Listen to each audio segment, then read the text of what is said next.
everybody, and welcome once again to the Meat Grinder Coach's Corner, your weekly dose of the movers and shakers, the guys who lead young men to greatness in high school football in Connecticut. And I am your host, Sean Patrick Bowley. That's a mouthful.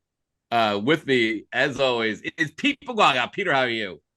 Good. I know you got me, but I'm really excited about our guest this week. We got Watertown coach Shawn Stanco on ahead of their big matchup against Ansonia. I'm excited. Coach, thank you so much for jumping on today. Yeah, thank you for having me. Appreciate it, guys. Coach, before we begin, just for all of you out there in internet land who are watching this, don't forget to like and subscribe to all our podcasts and our on either it's on YouTube or Apple. If you like and subscribe and all that good stuff, it would really help. Thanks a lot. We appreciate it. Coach, listen, I think it's suffice to say, you have been at Watertown for you've basically been a life there. You're from there. You played there. You've coached there as an assistant. Last 5 years, you've been a head coach. But it's suffice to say, you guys have kind of only just recently burst onto the scene. I mean, even last year, it didn't look like the season was going very far. Then all of a sudden, you went under the new playoff rules, which have been great for a bunch of teams. You guys were able to squeak in, and not only squeak in, you guys went all the way to the final, which is no small feat. And now it's like everyone's ears perk up. You guys are right there. You had a chance to win that game against Barlow last year. You had it. It didn't work out, and now, I mean, what can you say coming into what has it been like in the month since? And how much has this program changed just because of that finals appearance? Yeah, absolutely. I mean, opportunity is something we talked about in the start of last year. And anytime somebody gives you an opportunity in life, you got to take it. I think these guys did exactly that. They got an opportunity and they took it as far as they can take it. Something falls a little different for us. Hey, we're sitting in a little bit different situation, but absolutely completely proud of these guys, the work they put in. We had quite a few underclassmen playing last year. We're definitely missing some of our seniors. Aiden Arline, is just a great spirit. Number 21. Anytime you have him on, he's just hilarious. So I talked to him a couple weeks ago, and he just had a good sense of humor about it. And he's like, "Coach, remember that state championship game we played in?" He's just wonderful. But keeping the guys in check with us on the team. As soon as that game ended, I mean, the next day, the messages I had from our returning players: "Coach, weight room on Monday.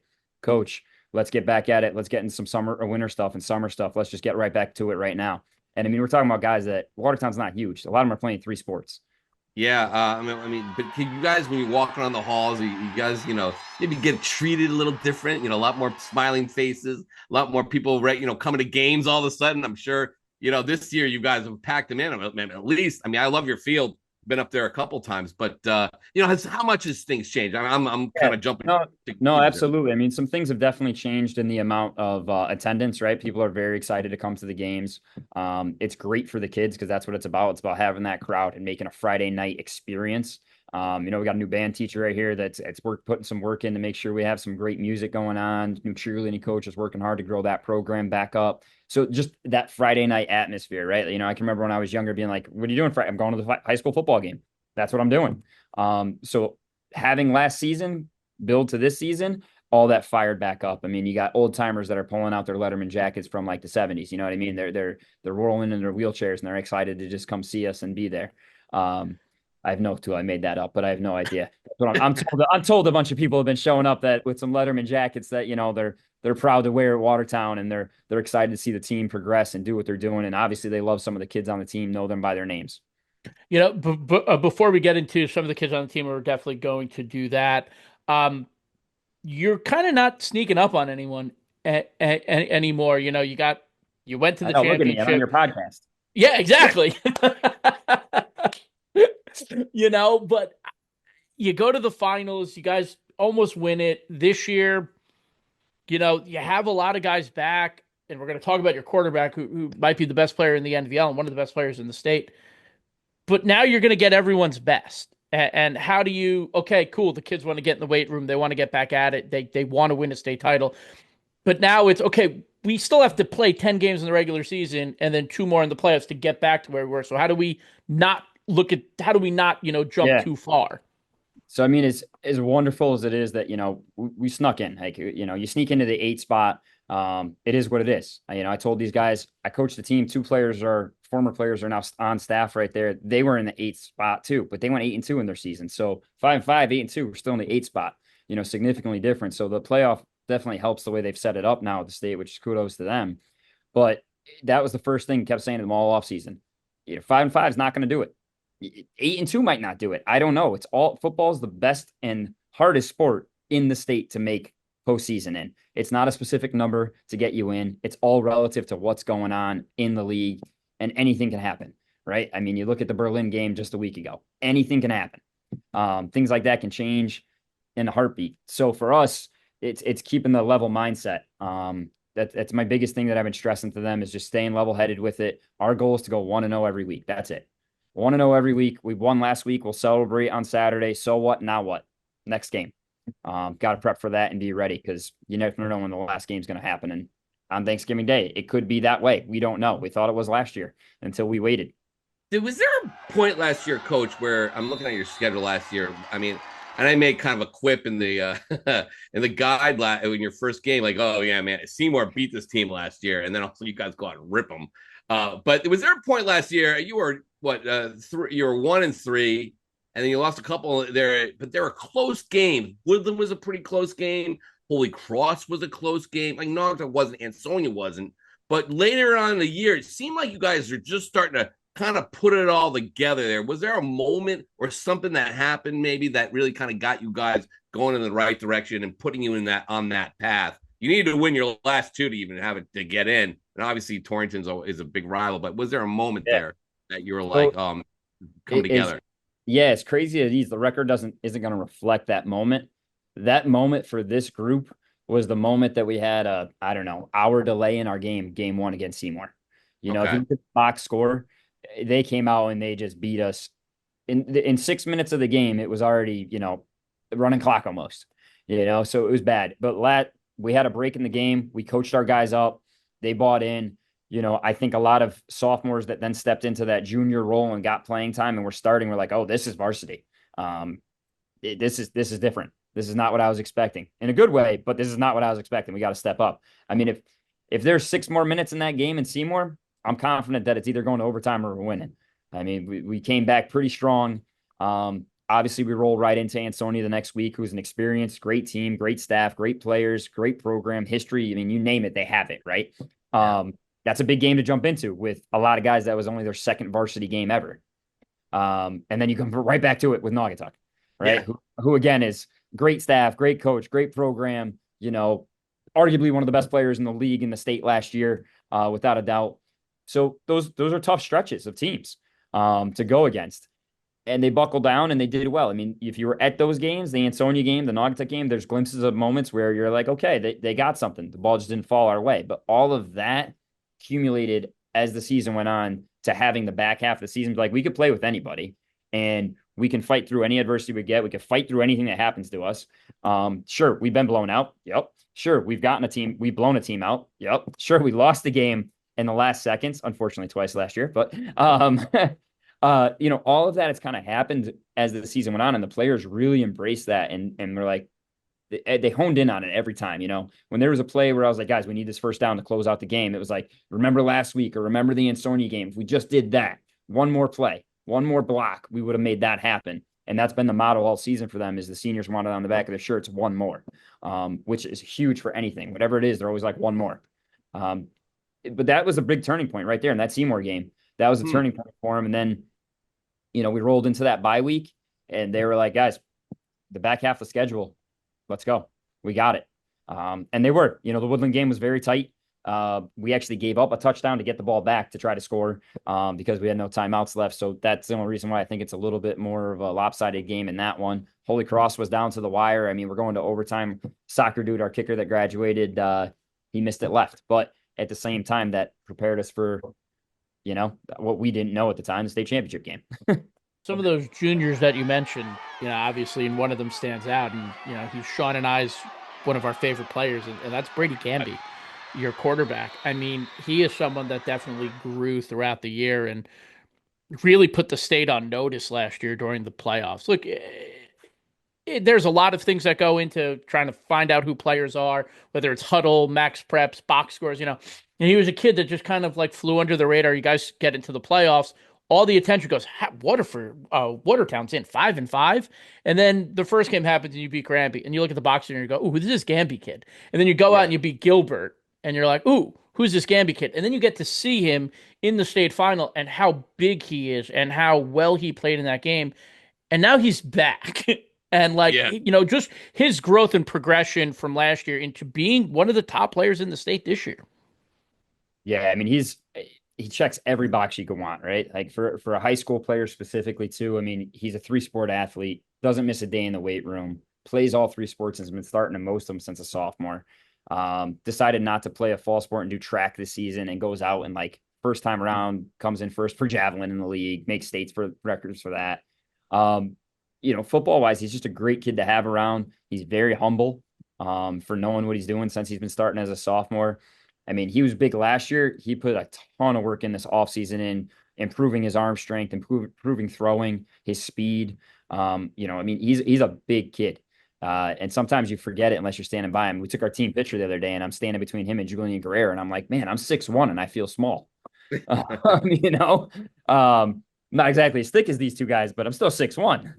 And they're just, he's a monster. Julian's a monster. Ironically, the two of them are best friends. But Brady he's a competitor. One thing about him is he wants to play at that next level, and he's got a little chip on his shoulder for it. And he's showing everyone that he can that, hey, I can compete. You give me that shot, I'm going to make it happen.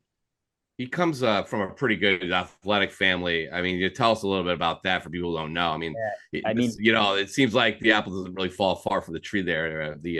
Their whole family in Watertown. No, that clan is strong on both sides, mom and dad. Dad played at Central, a big guy too, great player. His brother played at Southern. He played a couple years ago. I wish he played his COVID year because I think he would have made some waves too. But his brother played at Southern and is a great player. He tried to tell him that he's still better than Brady. I don't know. Different positions. His cousin who played 3 sports here at Watertown. He's got drafted, Nick Mondak to the pros for baseball. His uncle played at UConn as a receiver. His other uncle on his mom's side, they played, one played at, I think, Georgetown. Correct me if I'm wrong, but, just all phenomenal athletes. The girls played tennis. He has a cousin that played tennis, cousin that played field hockey, all at the collegiate D1 level. I mean, they're all just athletes. Yeah. Can't imagine what a picnic is like at their house. I was going to say, I'm like, man, those family reunions must be competitive. Yeah. But they're all great, great people. They're Watertown people through and through. They're just a phenomenal group of people to be around. Gamby's dad coached a lot of these kids in Pop Warner, so he has a really special connection with them growing up with them. And they're so tight knit. They eat together. I'm a big person. I'm breaking bread together and staying as a family. And these kids, all of them do that. And they've kind of been molding those younger kids for that too. So they're, you talk about the buzz about the team earlier in the year. That buzz, I mean, we have 72 kids in our program right now, freshmen to seniors. It's a lot of kids, The freshman class, 26 kids came out, 2 played football before ever. So wow. It's great. It's struggling at times, but it's great to have those numbers. And they're all these seniors that have the experience are just helping them and teaching them. Pete, what did people say about Watertown early in the year when they were walking up going toward the field? Oh, men. I was at Seymour Ansonia last week, and I was talking to some people, and they're like, "Oh, next week's going to be a good one." But let me tell you, when Watertown was walking up, because there's no locker rooms, you guys get ready in like a shed at Seymour, and they're like, they walked up, they were men. They were men. That's what they kept saying, men. And I'm like, oh boy, this atmosphere, this buzz you guys have. You're going into Ansonia. This is a big one. Watertown hasn't beaten Ansonia since 2009, and the time before that was 2005. So it was the year after you graduated, right. And it was the season after you graduated, and then you were obviously on the staff in 2009 as an assistant coach. I mean, Ansonia is the cream of the crop in the NVL. So what do you have to tell your kids when you're going into that where, hey, they are an amazing program and you have respect for them and all the titles and everything, but you played against them, you've been assistant coach against them, and you've coached against them. And now, this might be a really good Watertown team. Could we see something that we haven't seen since 2009? I mean, we'll see. In 2009, it was at their place too. I could vividly remember being up in the box calling down some plays and things like that. But yeah, and the player that made the pick, Dan Kerber. So I got to give him credit. He's been taking some great photos for us too. But the I mean, yeah, as much as I've been saying it, it's still the job is 1-0 every week. All right. They're a great program. They're a great team. They're well coached.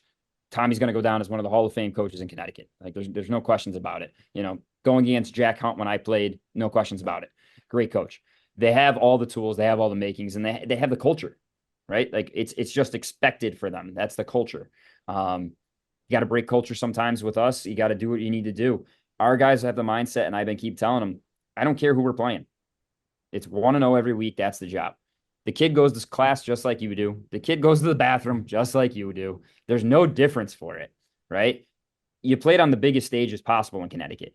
You played at Rentschler in a state championship game at an 8 seed. It doesn't get much bigger than that.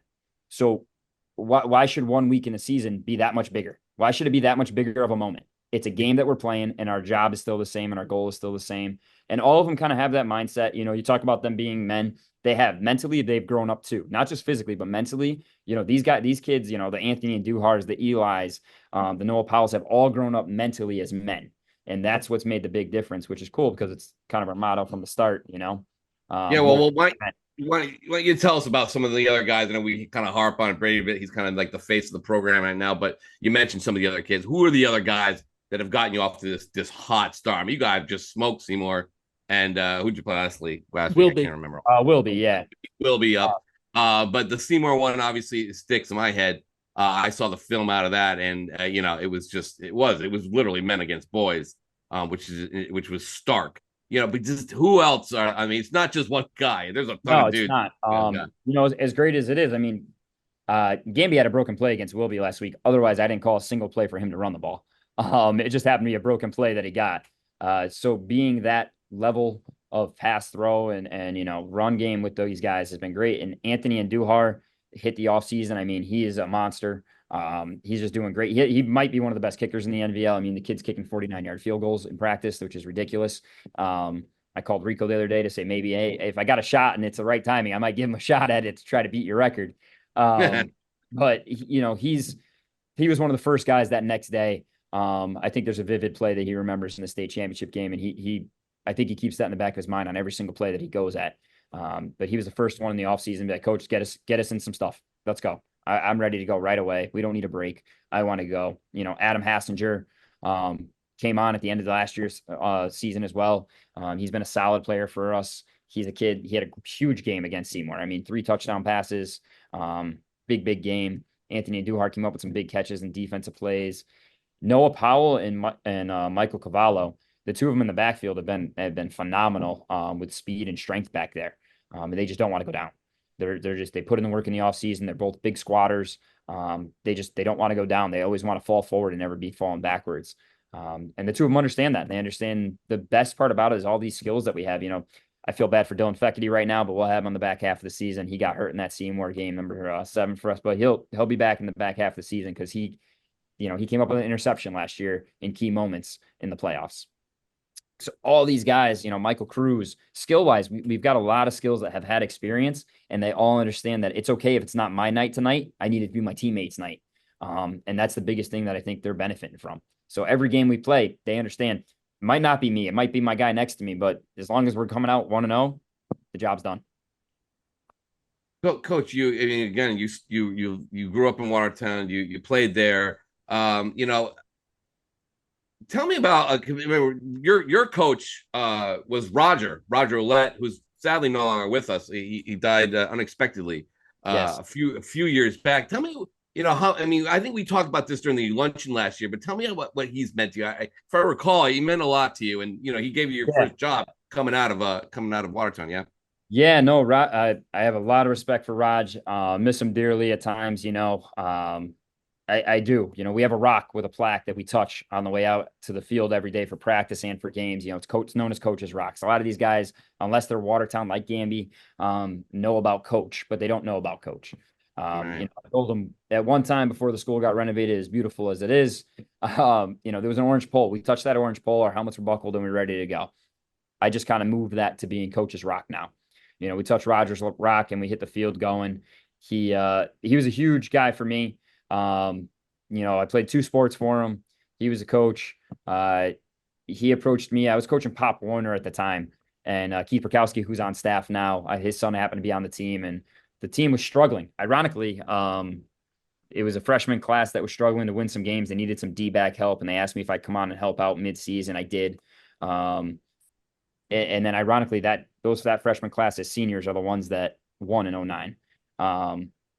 So kind of small world, but Raj was great. And then he asked me, he said, "Hey, want to stay on?" And I said, "Sure." It worked out for my schedule. I stayed on, and now it snowballed. And here I am 17 years later, coaching at Watertown High School still.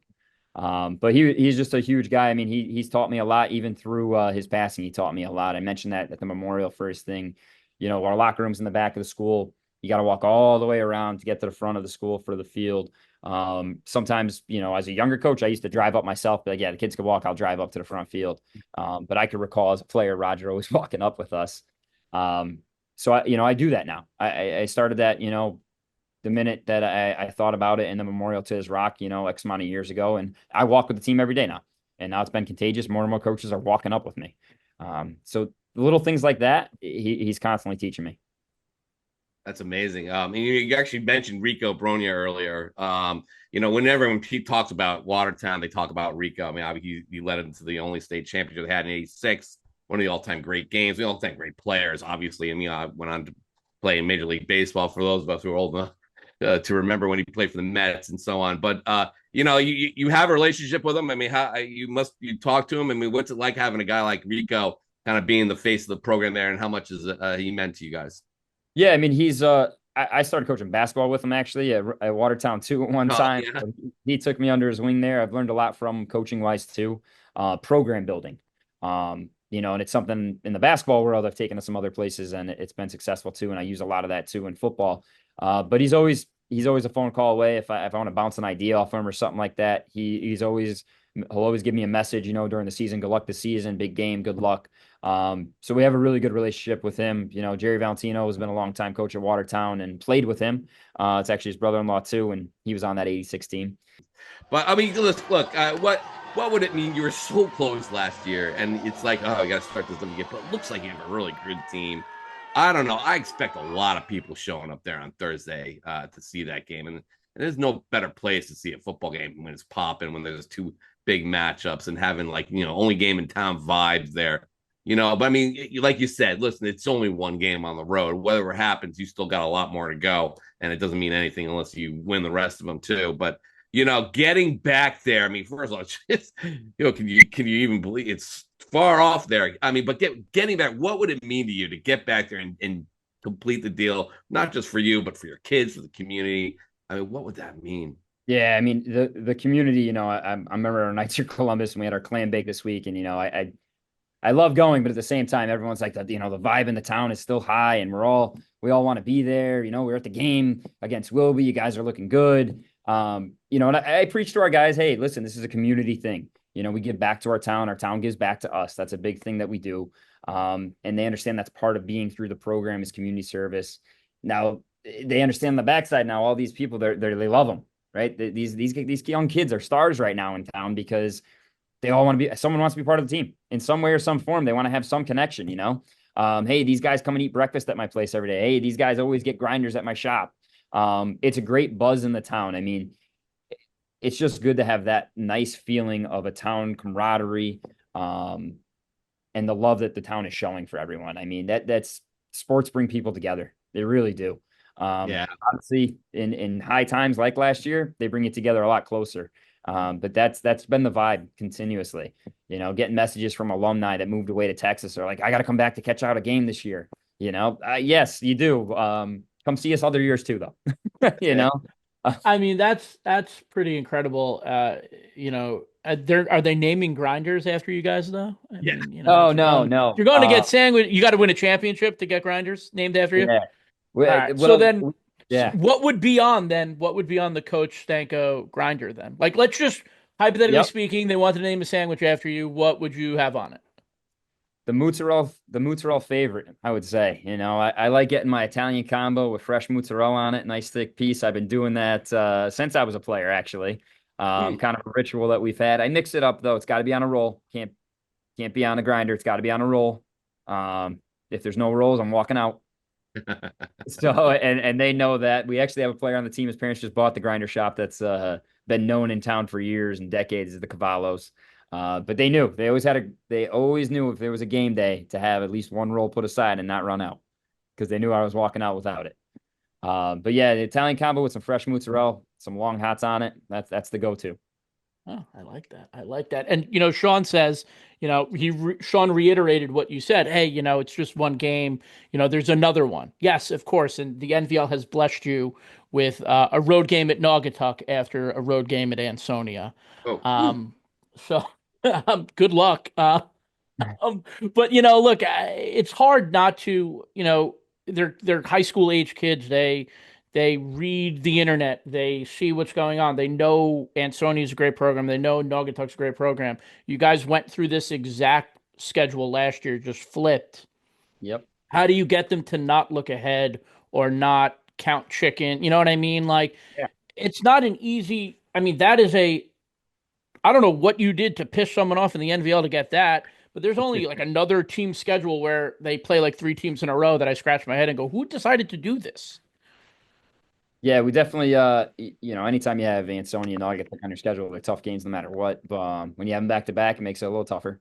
But one game at a time. I mean, as much as it's a broken record, it's 1-0 every week, one game at a time. You can't look ahead because it doesn't matter what's happening there. We got to take care of business here first. No matter what the outcome is, we gotta take care of business and get ourselves better this week to prepare for the next week. I would be remiss if I didn't mention that Coach is an assistant principal at Notre Dame, the newly named Notre Dame Prep at Sacred Heart University, and that must be fun hopping on Route 8 and getting up to practice when you can every day. That must be a good time. How do you manage that? Yeah, and Route 8's been so blessed with the construction. Yeah. It really helps my drive. Very smooth too right now. So it's a ride. They're great there. I do love where I work, completely ironic. My principal, Dr. Chris Cipriano, is actually a Watertown alumni too. Oh, wow. So he lives in town as well. And so it's just completely ironic when I went there and him and I were interviewing and talking. So we share the Route 8 drive together quite a bit. And it's really not that bad of a ride. I jump on the Merritt, jump on 8, and I'm back. We're blessed with that have lights here, so we do have some night practices, which gives our student athletes time to do some schoolwork after school, and then get to football or get something to eat and probably take a nap, which most of them do, but it's okay. But so we do have that flexibility. Our AD, Mr. Catuccio, is very great about making sure the lights are on and we can practice a little bit later. But we do have to go on the backfield at times too. It is what it is. So and this won't happen because the NVL is not in the alliance. Maybe they will, maybe they won't. But what are we thinking about a potential Watertown Notre Dame Prep playoff game in Class M? Like, John's obviously the athletic director at Notre Dame Prep as well as the football coach. Is the game? What if the game's at Notre Dame, which would be at Sacred Heart? Like, you and John work together. Are you like pulling pranks on him on the day of the game? Like, maybe hiding his keys? I mean, those things could happen for sure. That I've been there for 6 or 7 years now, teaching students, things like that. Obviously, I'm involved in sports there too. And I want every high school to be successful in sports. I work there, so I'm hoping them the best and wishing them luck. And they always ask me like, well, Mr. Stanko, would you play us? No, you're SWC, we're NVL, we'll never play you. What about playoffs? Nope, we're different classes. And then now we're in the same class. That's right. Which is a pretty tough class though. There are some heavy hitter teams and programs that are in that class. Can you believe it? They got a class because they went to the semis. They got bumped up from S to M, and then you guys, just based on enrollment figures coming in differently, you're now from double S, which was, you got Sheehan in there, you got Barlow in there, but now you're in there with St. Joe, North Haven dropped in. You get in. Rockville. Rockville, it's a murderer's row there. You must be going like Pete said, who hates you in the NVL? Yeah, who hates you? CIAs? Jeez. Yeah. I think as much as we had some things fall our way last year, somehow we definitely hit some turmoil at times with things, It's never just straightforward and simple. It really isn't. There's always something, and that's okay. That's what makes the team great. Rolling into games where, you're saying we got Naugatuck on the road and we got Ansonia on the road. We had them on the road last year. We still had to get on a bus and go to Nanawag to face Ansonia last year. Very gracious that they gave us that field to use, but it was still a road game, right? We're not in our locker room. Report time still earlier. Naugatuck was a home game at their field. So we're just on the road. It is what it is. But it builds for the team. It builds for the character. And I think, it goes back to saying, these men been through a lot already. Between their junior and senior season, they've gone through a lot. No field to play on, have to practice on the backfield, which is mediocre at best right now. So they've gone through it all. And they continue to just grow from that and work hard and do what they need to do. Well, Thursday night, be there or be square at Jarvis Stadium in Ansonia. Watertown coming in. Now, let's see what they got. Was it 6 o'clock, I believe? Should be a really good one if you can get there. Please do. You can't ask for a better matchup on a Thursday night in Connecticut high school football. Coach, all the best luck to you. I can't wait to go see this game. I'm sure Pete can't either. I think we'll both go. We got to see you guys play. I've heard so many good things. And I was there at Renshaw last year, and I was like, oh my goodness, this is not a 5-5 team. So you guys have certainly made some waves here. Now it's just a matter of what comes next, and so thank you for joining us. Thank you for giving us a little bit of your time, and go get them. Again, we're excited. We're excited to go watch you guys.